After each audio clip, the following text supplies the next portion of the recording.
శ్రీ గురుభ్యో నమః. గురు బ్రహ్మ గురు విష్ణు గురుదేవ మహేశ్వర గురు సాక్షాత్ పరబ్రహ్మ తస్మై శ్రీ గురువే నమః. సదాశివ సమారంభం శాస్త్రశంకర మధ్యమాం అస్మదాచార్య పర్యంతం వందే గురు పరంపరాం.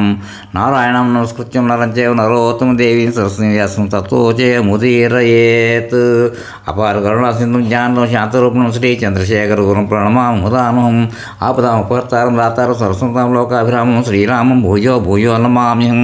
వాగర్ధ వాగర్ధ ప్రతిపత్తే జగతపితరౌ వందే పార్వతీ పరమేశ్వరో.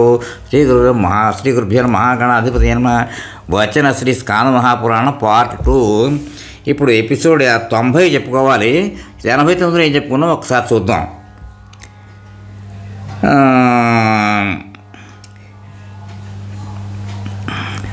ఇది మానవులందరూ వినతైనది, చదవదైనది, పురాతనమైనది. ఈ ఇతిహాసము వినిన వానికి ఇహపరలోకములలో కూడా క్లేశము దారిద్ర్యము ఉండవు అని కక్షేపుని కథ చెప్పుకున్నంత అయిపోయింది ఇక్కడితోటి. ఇప్పుడు ఎపిసోడ్ 90 రామకొండ తీర్థ ప్రశంస, ధర్మరాజు అసత్యదోష నివారణ వృత్తాంతం. ఇది చెప్పుకుంటున్నాం, కంటిన్యూ చేస్తున్నాం. శ్రీసూతులు ఇట్లన్నది: మానవుడు ఈ అగస్త్య తీర్థమునందు స్నానం చేసి తరువాత పాప విముక్తి కొరకు పుణ్యప్రదమైన రామకుండమునకు వెళ్ళవలెను. రఘునాథ సరస్సు పుణ్యప్రదము, పాపనాశకము. రఘునాథ సరస్సు తీరముందు పిడిగడు మాత్రమైనను వేదము తెలుసుకుని వారికి దానం చేసినా అది అనంత ఫలితమును ఇచ్చును. ఓ ముల్లారా, ఆ రామతీర్థము గురించి చెప్పుతూ ఉన్నాను. ఈ ఇతిహాసం పుణ్యప్రదము, పాపనాశకము. సుతీక్షణుడు అను పేరు గల బ్రాహ్మణుడు ముని, మనోనిగ్రహం గలవాడు, అగస్త్యునికి శిష్యుడు. రామపాద చింతకుడు రామచంద్ర సరస్వీరమున చాలా కఠినమైన తపస్సును ఆచరించినాడు. రామచంద్రుడు అధిదేవతగా గల షడక్షర మంత్రమును జపించుతూ ప్రతిరోజు 5000 సార్లు జాగ్రత్తగా ఆ మంత్రరాజ్యము జపించుతూ రఘునాథ నదిలో సరోజలంలో స్నానం చేయొచ్చు, భిక్షాటనము భుజించు, నీత ఆహారపరుడై క్రోధమును జయించి ఇంద్రియములను జయించి సుతీక్షణుడు చాలా కాలం ఉండెను. ఆ ముని ఎల్లప్పుడూ హృదయంలో రాముని ధ్యానిస్తూ భక్తిపూర్వకంగా సీతతో కూడా రాముని సంతుష్టిపరిచాను. ఈ విధంగా సుతీక్షణుడు జానకి భర్తను స్తుతించాను. జానకీనాథ నమస్సులు. హనుమత్ప్రియ నీకు నమస్కారం. ఓ విష్ణు నీకు నమస్కారం. జామదగ్ని జయించినవాడా, కరుణ సంహరించినవాడా నీకు నమస్కారం. సుగ్రీవనాథ వాలి సంహార నీకు నమస్కారం. విభీషణుని భయమును హరించినవాడా నీకు నమస్కారం. అహల్యా దుఃఖమును తొలగించినవాడా భరతుని అగ్రజ నీకు నమస్కారం అని పరిపరి విధములు స్తుతించాను. ఈ స్తోత్రంతో రామచంద్రునిపై నిశ్చలముగా నిర్మలమైన భక్తి ప్రతిరోజు రఘునాథ తీర్థమును స్నానం చేయుటచే కలిగాను. అతనికి అనేక విధములైన శక్తులు లభించినవి.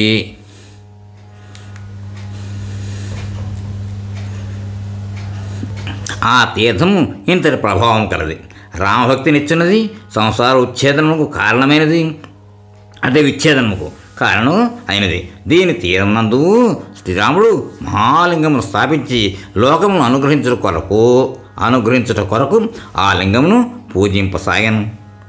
మహాపుణ్యకరమైన రామతీర్థమునందు స్నానం చేసి ఆ లింగమును దర్శించడం వలన నరులకు ముక్తి కలుగును అని అనడంతో ఇంకనూ ఇతర ఐశ్వర్యముల గురించి చెప్పటం ఎందుకు అంటే అన్నీ కలుగుతాయని చెప్పడం. అక్కడ స్నానం చేసి శివుని చూచి పూర్వము ధర్మరాజు అబద్ధము చెప్పటం వలన వచ్చిన దోషం నుండి ఆ క్షణములోనే ముక్తుడయ్యాను. ఋషులు ఇట్లన్నది: ఓ మో సూతపుత్ర, ధర్మజుడు ఏ కారణం వలన అబద్ధము చెప్పాను, ఆ దోషశాంతి కొరకు అతడు ఎక్కడ స్నానం చేశాను అని ప్రశ్నింపగా శ్రీసూతులు మోసంగా ధర్మజుడు యుద్ధమునందు అబద్ధము చెప్పిన విషయమును రామతీర్థములో అది నష్టమొకటను మీకు చెప్పేదను అని పలికి ఇట్లు చెప్పాను. పాండవులైన ధర్మపుత్రాదులు ధృతరాష్ట్రపుత్రాదులు పరస్పరము రాజ్యం కొరకు కురుక్షేత్రంలో 15 రోజులు అంటే 18 రోజులు యుద్ధం చేసి మహాయోధులు మరణించగా ఆ సమయంలో 15 రోజులు యుద్ధం చేశారు. 15 రోజులు ఆ తర్వాత ద్రోణం నిర్యాణం ఆడది. 15 రోజులు యుద్ధం చేసి మహాయోధులు మరణించగా ఆ సమయంలో మహాబలవంతుడైన ద్రోణాచార్యుడు పాండవ సైన్యమును దృష్టద్యుమ్నుని పీడింపసాగాను.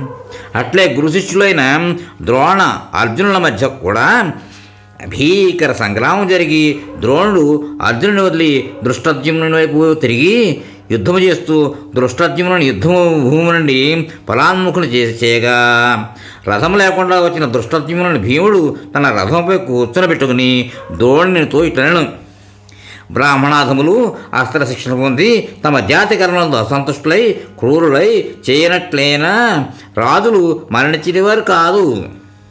ఒక్కొక్క కుమారుని కొరకు యుద్ధంలో నిలబడి అనేక మంది రాజులను హింసించితివి.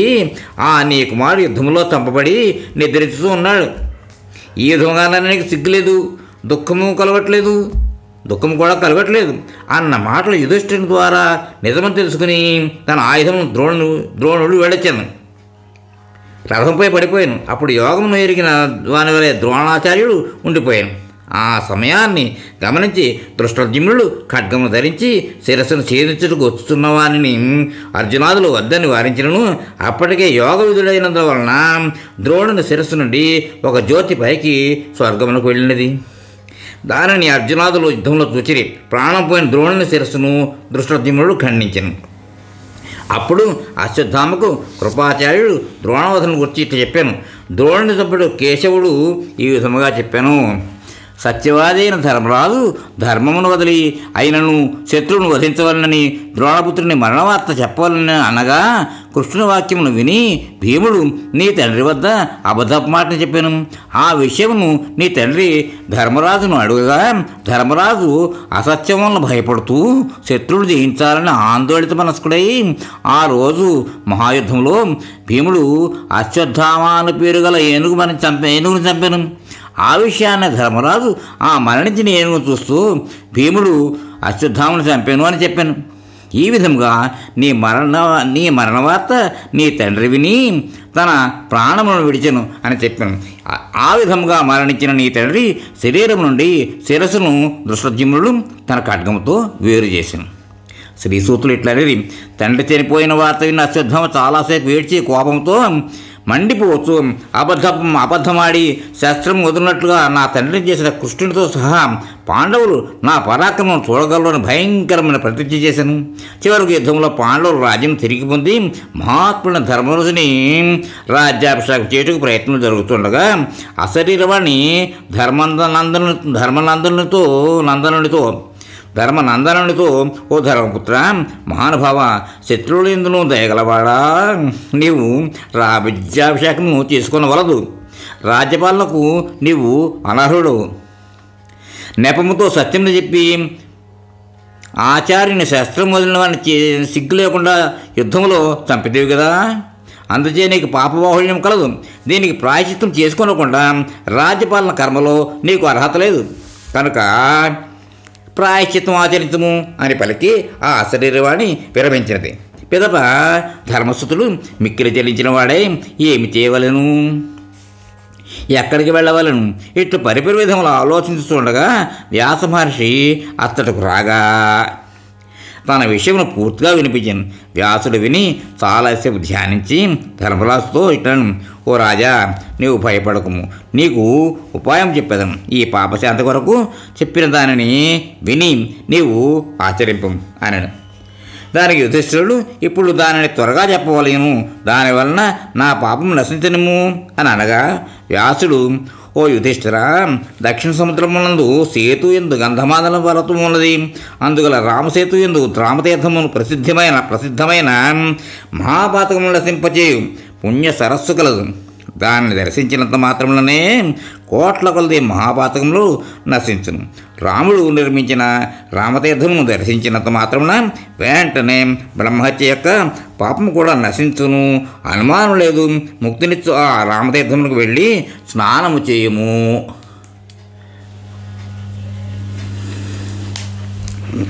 నీకు పాపశుద్ధి జరగగలదు. రాజ్యరక్షార్హత కూడా కలుగును. దాని తీరమందు భూమి, తిల, వస్త్రములను దానం చేయము. సువర్ణ రజితములను కూడా దానం కూడా చేయము, ఈ పాపము నుండి నీకు త్వరగా శుద్ధి లభించును అని ఉపదేశించను. శ్రీసూతులు ఇట్లనేది, ఓ ద్విజోత్తములారా, వ్యాసుడు ధర్మపుత్రునితో ఈ విధంగా చెప్పిన తర్వాత వెంటనే ధౌమ్యునితో తమ్ములతో కూడా కలిసి రాజ్యంలో సహదేవుని ఉంచి వాహనం లేకుండా ధర్మరాజు రామసేతువుకు బయలుదేరాడు. వారి కొద్ది రోజుల్లోనే రామసేతువును చేరుకుని ధౌమ్యునితో కూడి రామతీర్థమును చేరిన ధర్మరాజు అతడు స్నానం చేసి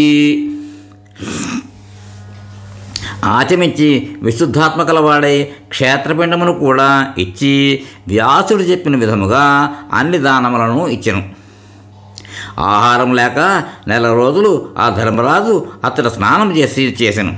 ప్రతిదినము విత్తలోపము లేకున్నట్లు దానం చేశాను. ఒక నెల రోజులు గడిచిన తర్వాత ఒకరోజు తిరిగి అశరీరవాణి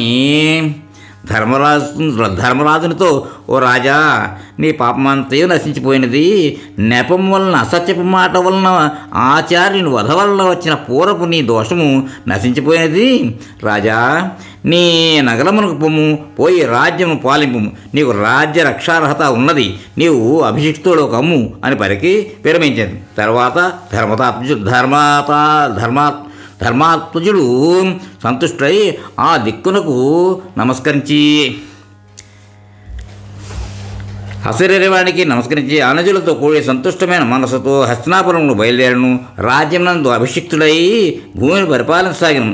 ఈ విధముగా ధర్మాత్మజుడు రామతీర్థములో మునిగినందువలన పాపములన్నీ పోయి విశుద్ధాత్ముడై రాజ్యరక్షణకు యోగ్యుడయ్యను. ఈ విధముగా రామతీర్థ వైభవం గురించి మీకు చెప్పి, ఇది సర్వపాపములను హరించినది, పుణ్యమైనది, భక్తి ముక్తులను ఇచ్చినది. ఇతర స్నానము చేయుట వలన ధర్మరాజు అసత్య దోషము నుండి ముక్తుడైనాడు. ఓ బ్రాహ్మణులారా, ఈ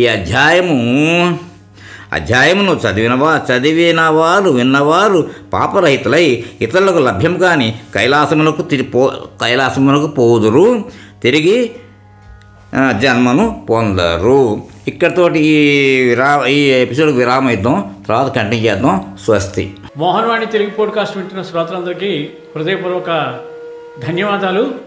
వినండి, వినిపించండి, వింటూనే ఉండండి. మోహన్వాణి తెలుగు పోడ్కాస్ట్ మీరు వింటున్నారు. మోహన్వాణి. మా కార్యక్రమాలు మీకు నచ్చితే ఇప్పటివరకు మా ఛానల్కి సబ్స్క్రైబ్ చేసుకోకపోతే వెంటనే ఈ క్షణమే సబ్స్క్రైబ్ చేసుకుని ఆ పక్కనుండే బెల్ బటన్ని మ్రోగించి అందరికీ షేర్ చేసి మీ విలువైన కామెంట్ను కూడా చేసి మమ్మల్ని ప్రోత్సహిస్తారని కోరుతున్నాను.